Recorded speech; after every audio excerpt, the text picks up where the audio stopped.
Hi everyone, this is Ms. Chavez, and we are going to talk today about the Woodrow Wilson Junior High Library and its functions. This is the beginning of the year orientation, so we're just going to walk through what our expectations are for those of you who are remote for when you get to come back into the library so you know what to expect from this point on. All right. First slide, classroom visit. When you come to the library, keep in mind it's always an extension of your classroom. So whatever your classroom rules are going to still remain in the library. Other things, I need you to be attentive. I need you to be focused on what's going on, not thinking about something else that happened at lunch or on the bus this morning or an argument with your family last night. You need to be here and in the moment and attentive. That also means you need to show me your plan. You're sitting up in your chairs, your eyes are forward, you're listening to whoever's speaking, actively thinking about what they're saying. All of that needs to be part of your expectation. You need to be a participant. Whenever we're doing lessons in the library, which most of the time that you come, there's going to be a lesson. They are designed to help reinforce whatever it is that you're learning in your class that you're coming with. So when you're doing these lessons, it helps you get a better understanding and grasp of those things. So you need to make sure you're actively engaged and you're participating to help yourself learn more. So make sure you are a participant. Next, we are respectful of the space and each other. All right. So when people are walking through, we're not shouting across the library, hey, how's it going? It's a library. Do I expect you to be completely silent? No, definitely not. But I do expect you to keep a normal level of conversation. I expect you to be respectful to your classmates, to your teacher, to me, as well as our wonderful aide, Ms. Aribo. I expect you to be respectful to everyone around you, as well as the space itself. We're not tearing apart things, destroying things. We're respecting the resources or materials that I have laid out for you. We're always being respectful. All right, next, we are going to follow safety protocols, especially this year with everything going on. There are protocols in place to help keep everyone safe. We are going to follow those in the library, including social distancing, keeping our mask on, no more than a certain amount of people at tables, things like that, to help make sure we do not spread that. We'll go into more detail in just a minute. And then lastly, absolutely no gum in the library. Now, when you come to our school, it is not acceptable to have gum in your classes. Even it's part of the handbook. No student is supposed to have gum on campus, right? But when we come to the library, I am especially concerned about that because we end up with gum on books and bookshelves.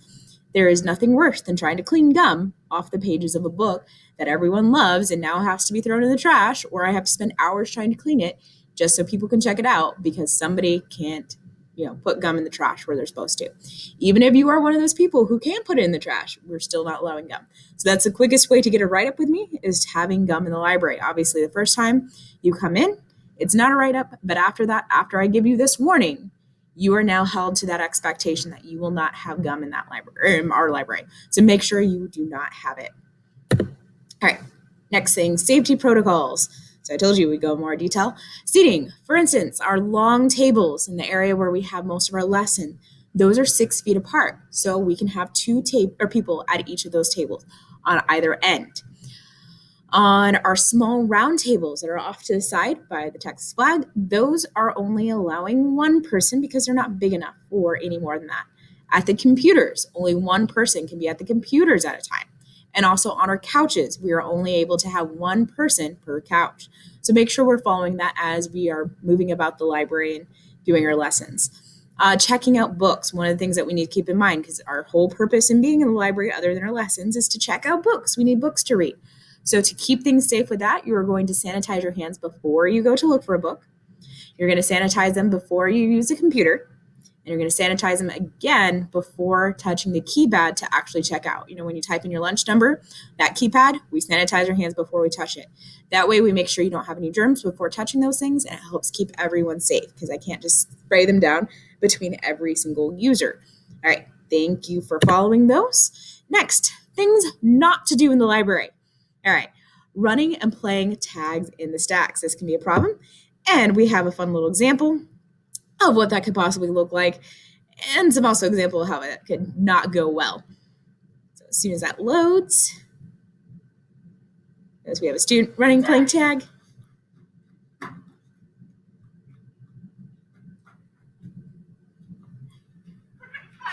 One of us almost falls. Bad moment for running in the library. So we need to make sure we don't do that as well. All right, next we have toss, drop, mishandle books. Things that we should not do with our books is mishandling them in any way, shape, or form. So this is an example of a student treating a book poorly. Be nice to your book. Don't hold it just by the cover. Don't drop it on the floor constantly. Make sure we're handling it nicely, opening it correctly, all those wonderful things. And then leaving your books at home. Now, this one, of course, you're not getting in trouble for, but you do need to make sure you always have your books in your backpack at all times.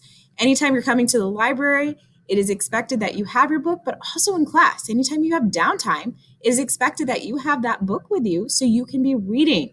When you finish a test and you're waiting for the rest of your class to finish, what are you supposed to do? Read a book. So you need to make sure you always have your books with you. This video is taking forever to load. So we're going to not have that one, it looks like. Oh, never mind. There, it's coming. Hey, Miss, I want to check out this book. Miss Chavez, did you bring your books back? Remember, you're supposed to keep them in your backpack and bring them back first. Yes, I can. So just like in that video, you notice that there were the option to put a book on hold. There was the option to put a book on hold. If you forget your books and you want to check a certain book out, you can always do that, but you do need to bring those books back so you don't have to have that situation occur. Also because you will have late fees. So we don't want that. Next, we have picking up Chromebooks by the screen. So it's really important that we treat all of our materials properly, and our Chromebooks are something that will easily break if we don't handle them correctly. So please don't pick them up by the screen. Don't mess around with them, play around them, hold them correctly. I know you know how to do it, so please make sure we're following that. Disruptive shelving. This is something we definitely have a problem with here at the junior high. So if we're going through and we're trying to find a book and you decide it's not the one you want and you're not sure exactly where to put it, don't just throw it some random place or put it some random spot in the bookshelf. You can just put it on top of the bookshelf and we'll come back and get it. Or you can hand it to one of us. We will take care of it. But don't just throw it in random places like she did. Not a good life choice there. All right, coming to the library without a pass, you always have to have a pass. Hey, do you have a pass? You have to have a pass with you, even if it's for a test. So just go back to your class, ask your teacher for the pass, and put it right back in. So just as she did, you always have to have that pass. It doesn't matter what you're coming in for. If it's during class time, that pass has to be present with you. So make sure that you are doing that. And then our last one, leaning in your chair. If you've been here on campus, you know this is a pet peeve of mine. So if you're sitting there leaning in our chairs are old. You could fall and hurt yourself, like I just did in that video. So please make sure that you are not leaning in your chairs. All right, next, when you come to the library with your class, this is our schedules. So lesson days, when you come in on lesson days, the very first thing you're going to do is turn in your books. So you're checking them in with Miss Aribo. You're just going to set them down at her desk and walk away. All right, she will scan them in as she's getting them in, but you're just setting it down and walking away. Once you have set your books down and walked away, or if you needed to grab them out of your backpacks, you can do that once you get to your table. Pull them in, turn them in as soon as you come into class. So then our next step is going to be sitting at your table group. So you find your spot, sit down. Remember, no more than 2 people at a table. Next, you'll participate in the lesson that ties in, like I said, to whatever you're working on in class, but also to the library. And then next, after our lesson's done and I dismiss you to go look for books, you are going to sanitize your hands. Remember, safety protocol. Make sure you do not miss this step. We're sanitizing our hands, and then we check out our books. After you check out books, you're going to sit down and read quietly while you wait for the rest of your class to check out. All right, make sure we are doing that. Non-lesson days. These are not very often, but they'll happen from time to time, where you're going to come in, just check out a book, and then leave. So on those days, same thing as our normal lesson days, where you're going to come in and the first thing you do is check in the book. So leave it at Miss Aribo's desk or my desk, whichever one, and then you're going to go and get your books. So before you can check out books, like we talked about with our safety protocol, you have to sanitize your hands. So check in your book, sanitize your hands, go look for your next ones. Once you get your next books ready, you are going to line up and wait for the rest of your class and then head back to class. If you have a good amount of time, like you're the first one because you knew what book you wanted to get, you can sit down and read while you're waiting for the rest of your class. But if you're at the end, you're not going to have time for that. So you're lining up and getting ready to go back. So make sure that we're following that procedure. All right, Destiny. Destiny is our amazing cataloging system that helps us keep track of where we need to be. And for some reason, our link didn't work. All right, so we're at Woodrow Wilson Junior High. It'll give you information about our page on here. We'll have like our databases and some other good information for you to have, and our catalog. If we're looking for a specific book here in the library, you're going to be on catalog and you're going to look for something that you might find interesting. One of our top checked out books is The Last Kids on Earth. So I'm going to type that in and I'm going to hit title because I know that's the title of the book. And it's going to give me everything that has that in the title. So things to pay attention to. Notice how the title is blue, and when I move my mouse over it, it underlines that. That is a hyperlink. So that means I can click on that book and it'll give me more information about that specific title. Underneath here is something really important. It is our call number. Now, things to keep in mind about call numbers is they're not always numbers. So if I'm looking at this one, it's FICBRA. The FIC stands for fiction, right? That means it's a fiction story. And then the BRA is for the author's last name, which if you notice right here, Max Breiler is our author. So BRA is the first letters of his last name, right? That's important to pay attention to. Underneath there is our sublocation, dystopian. So if I'm looking for this specific book, I'm going to go to dystopian section, and then I'm going to look under, because it's all organized alphabetically by the author's last name. I'm going to look for the B's and then the BRs, and I should be able to find that book really quickly. So just the thing to keep in mind as you're looking for them, we need to know where it's located, and we need to know the author's first three letters of their last name. Another very important thing to pay attention to is if it has been checked out or not, if we have any copies available. So right now, if I look at this one, it says we have 3 of 3 available. That means we own 3 copies in our library, and currently all 3 are checked in. So I can check out one of those 3 books and I'm good to go. If it says 0 of 3 available, it's really important to know there's no point in looking on the shelf for it because that means it's not in our campus at the moment. It has been checked out. It's not here. So even though we still own it, it's not physically on the shelves. So pay attention to those things because it's really important to note that it may not always be there. Now this year, because of COVID, we are also having to quarantine our books for 4 days. So there might be times when you do a search for a book and it shows that it's available, but it's not on the shelf. And that means it's going to be in quarantine. So keep that in mind as you're looking for books, that that's where those books are located. They're not always going to be on the shelf. So just a note for those. All right. Other things to note is you can put a book on hold. If you are wanting a specific book and it's saying 0 of 3 available, that's okay. We can put it on hold and then you will be next in line to get it. So what you're going to do is you're going to log in here where it says log in. You're going to put the first 5 letters of your last name, first 3 letters of your first name, and then 001 or 000, depending on your name, how many of you are in the district. If you have a really popular first and last name, it might be number 2, number 5. It just depends. But this is the first part of your Bronco Mail, so you should know that. And then, of course, your password is your lunch number. So once we are logged in, I logged in with somebody who gave me permission, by the way. All right. Once we logged in, now it says catalog and my information. So if I click on catalog again and I retype in the book that I'm looking for, and it popped up for me, Kids on Earth, and I do my search for it, I now have the availability to click on the title. And then over here on this far side, it says hold it. All I have to do to be able to put this book on hold is now click on that hold it button. That means that it is going to be put on hold for whoever, has it out. Once they check it in, there's going to be a list of people who want it. And when I am next on that list, I will be notified that my book is now available.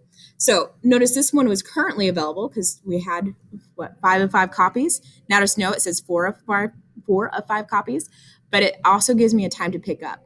If it's not available currently, it won't give me please pick up before in a specific time, but it will tell me that a notification has been sent to the administrator, which would be me and Miss Aribo, to let us know that it's put on hold and that we will notify you once it is ready. So we'll send an email to your teacher or send a notice to your teacher in their box for your ELA class, and they will give that to you. And if they have time at that point in time, they'll send you to the library, or they'll tell you come during your lunch or come before school. So that way you can come pick up that book. So that's just an important thing for notice on how to use our Destiny program. All right, next, important information about our books. All right, so we have things called spine labels. These are very informative when we're looking at books. So the first one that we have is fiction. I should have had a sign for nonfiction over here. All right, so the top one has a Lexile on it. It says HL 620. That tells me what its reading level is. When you take your assessments, like your, investigations, that helps you determine what your reading levels are, your Lexile level. So if you're looking for a book, you want something that's a little bit, just slightly above where you're at or right around where you're at to help you grow as a reader. If you're constantly checking out books that are lower than your level, you're not really going to grow very much as a reader. And if you're checking out books that are way higher than your reading level, then you're going to struggle in understanding them. So it's very important to find something that's a good comfort level for you, but it also is going to push you a little bit. Now, do you always have to check out books that are in your Lexile level? No, definitely not. There's going to be some ones that you definitely want to read that are not in there. And if it's something that's really interesting to you, even if it's a higher level, you're going to make yourself get through it. If it's something that's easy for you, you're just going to get through it quickly. That's fine. But try and check out some that are in your range to help you grow as that reader. All right, underneath there, we have our call number. Remember I talked to you about our call number? So we have the FIC, TOT. The fiction is the FIC, and then the author's first three letters is the TOT. So that tells us what kind of book it is and who wrote it. And then underneath that, for our fiction books, all of our fiction books have these. We have genre labels. So this one is realistic fiction. It actually says realistic fiction, so I know exactly what genre it is just by looking at the sticker, but that's all in one section, so it's easier to find them. On our nonfiction books, we'll also have Lexile numbers. If you notice, this one's 12,000 or 1,200, not 12,000, can't read numbers, 1,200 Lexile, so it's a higher reading level. Oops, went too far ahead. Then we have the call number. Notice this one is actually a number, the 327.12. That tells me it's a nonfiction book, and it also tells me it's subject matter. So it's really important to pay attention to that. When we're looking for specific books, and they give you a call number of an actual number, you know it's a nonfiction book. So you're going to go to the nonfiction book section. On the end caps of those bookshelves, there are numbers that tell you what shelf has what numbers on there, so you can easily locate where that book would be. Okay, so that way you can quickly find your book. And then, of course, underneath that has the author's last name.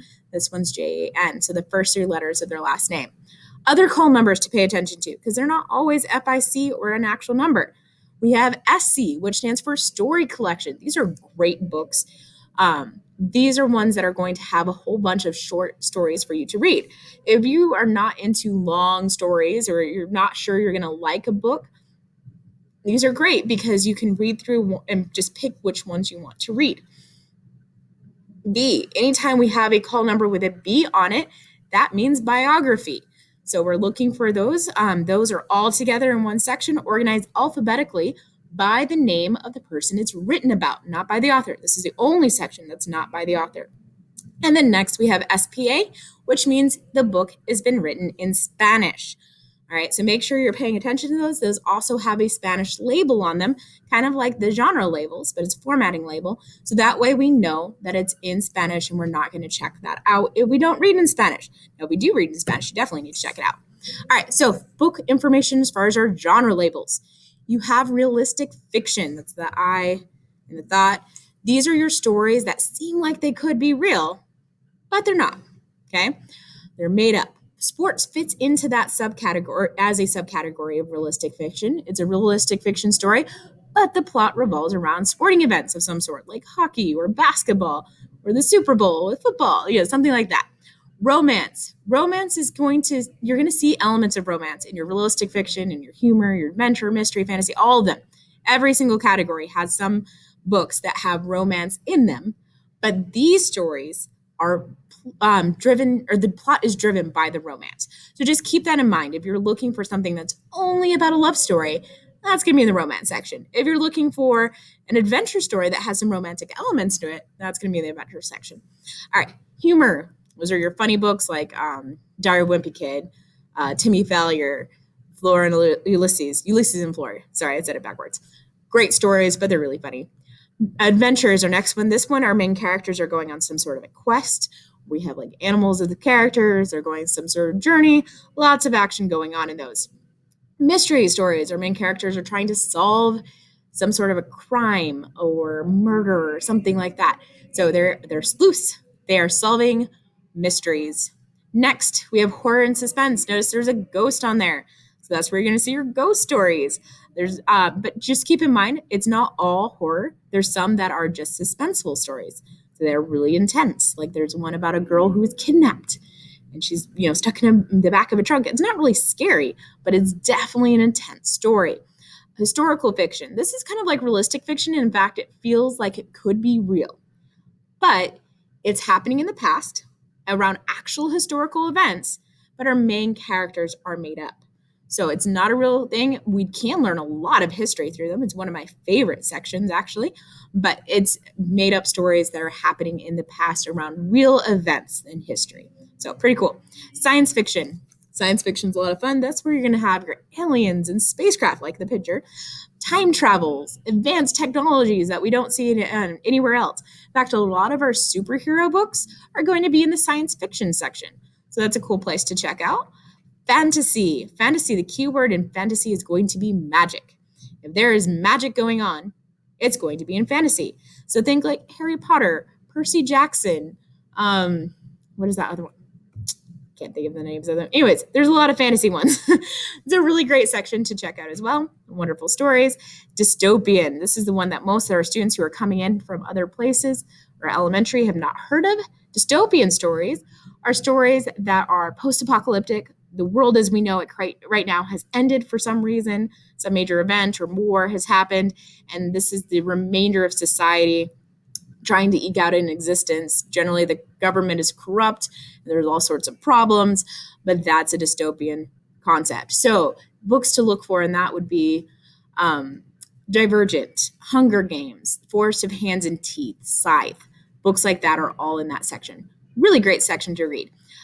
Classics. These are your stories that were written a long, long time ago, but are still really relevant to us today. So really cool ones to check out. There's, for instance, Jane Austen books, Charles Dickens, Robinson Crusoe is in there. We have a lot of really good ones. So just check those out. Now, these not genre labels, these labels are formatting labels. This has to do with the way the book is written. So with all of these, they have different genres inside of them, all right? But we're looking at the way it's formatted. So graphic novels, those are your comic strip looking like ones where it's all pictures with the little word bubbles. All right. Your manga is going to be in that graphic novel section as well. When you're looking at that section, there's going to be labels on the shelves to help determine what you're looking for to make it a little bit easier. They're divided up a little bit to help you determine some of those things. We also have verse novels. Oh, sorry, series. I missed series. Series.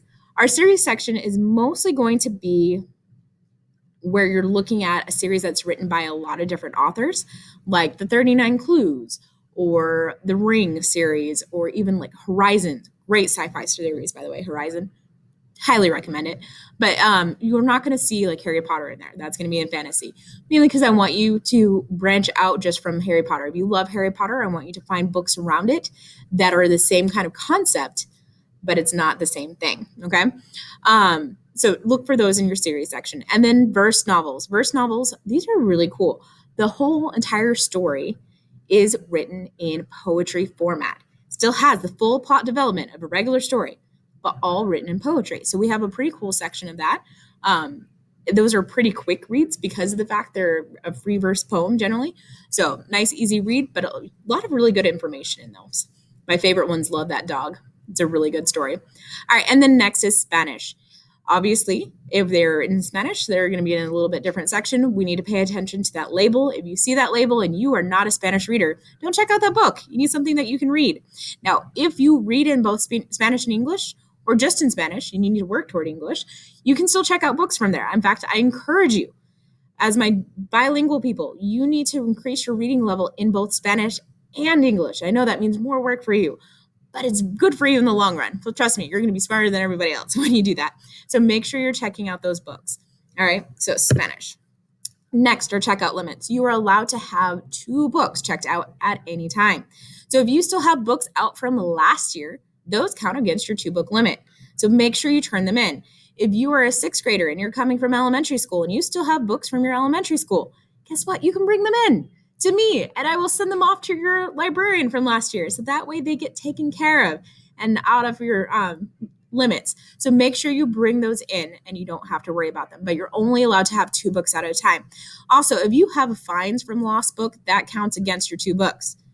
So you can't get 2 whole new books if you have 2 books lost. So make sure you get those taken care of. All right, free books. If for some reason you are not able to check out books right now because you have too many lost books or you haven't brought back books from last year and you need to take care of those, you are able to get some free books. I have a whole shelf of free books for you right now that you can grab from. So make sure you have something because you need to have something to read in class. All right, fees. These are important. When you lose a book or you destroy a book or a book that you checked out got destroyed by somebody else, all right, say little sister decided to borrow it and turned it into paper dolls, or it dropped out of your backpack and got ran over by your dad and turned to mush, like that happens. I understand that. But in that case, your fee is going to be the replacement cost of that book, because by destroying it, you've now taken it away from everybody else and we have to buy a new copy of it. You were responsible for it when you checked it out, so you are responsible for paying for that cost to replace it. All right, so make sure you come talk to me if that happens. We'll get it taken care of. We'll work it out. All right, please just take care of the books though, okay? Don't let little 2-year-old siblings get a hold of them, especially holding scissors. It's not safe, so make sure we have that. All right, late fees. You have 3 weeks to return a book before it's late. So you're going to be coming into the library every 3 weeks. So you need to make sure every single time you come, you bring those books with you. So that way you can get them checked in and we don't end up with late fees. Also, so you can get new books too. Once a book is late, your charge or your fee is going to be 10 cents per book per day. Okay. So if I have 2 books checked out and I'm 5 days late, it's 50 cents per book. So that means I owe $1. So make sure you're turning in those books. Okay. I don't want to hunt you down for $1. So make sure that's not something I have to hunt you down for. All right, other times you can visit the library. This is important. Before school, in the morning, you are able to come to the library to read, to check out books, or to work on your homework. Those are the 3 options. Now, if you are a student who has been here in the past, you used to be able to come in and play checkers or chess or, hang out with your friends, or I had other games that you could play. That is not a possibility anymore due to the fact that we can't sit there and sanitize between every single thing that you're doing. You are not able to do those things anymore. We're also limiting the number of students that can come in, but you are able to do those things. If the doors are still propped open, you're still welcome to come in. Once they're closed, that means we're full. You can't come in anymore. But you can also come in during your lunch. After you finish eating your lunch, you're able to come in and check out books. All right, just to check out books. And then also, if you have finished your work early in class, so you had a test, like I mentioned earlier, you're done, the rest of your class is still taking it, and you finished your books, you can always ask your teacher for a pass to come and check out books. Once again, this is only to check out books. It's not just to hang out or play around. It's just to check out books. So make sure that we follow those. All right, last thing I want to talk to you about, Jones Public Library. So if you are aware, we have this awesome public library in Dayton that has a lot of great resources for us. And along with that, they have paired with us this year and created a form where you can get a digital library card to access their digital resources, because they have a lot of really great ebooks and audiobooks that you can download directly to your device. This is awesome. We are so excited that they have made this available to you where you don't even have to go into the library. You literally just fill out this form. So I've attached the form here. It asks for your information, school campus, your email address. You would put in your Bronco email. Your homeroom teacher, date of birth, all that's essential. The address, parent, guardian name, and guardian phone number is not essential. That's more so for our younger ones, but you do need to have the rest of that information in there. In addition, I wanted to show you what the library looks like, their webpage. So this is jonespubliclibrary.org. Once we're on here, we look down, there's all sorts of information here, but we can search our online catalog. There's new material suggestions where you can fill out ideas of what you think would be great. And then when we're looking for our ebooks and audiobooks, we have this app called Libby, which is done by Overdrive. Wonderful resource, all right? And you can log in and access all of your books from there, as well as browse what they have available. So it's a really cool source to use. They have more ebooks than I have here. So it is a great opportunity for you to have more reading material. So please check that out. I have attached the link to the registration for library card in the Google Classroom for the library. So make sure you look at that as well. All right, and that's about it. I hope you have a wonderful school year. We look forward to seeing you in person. All right, bye.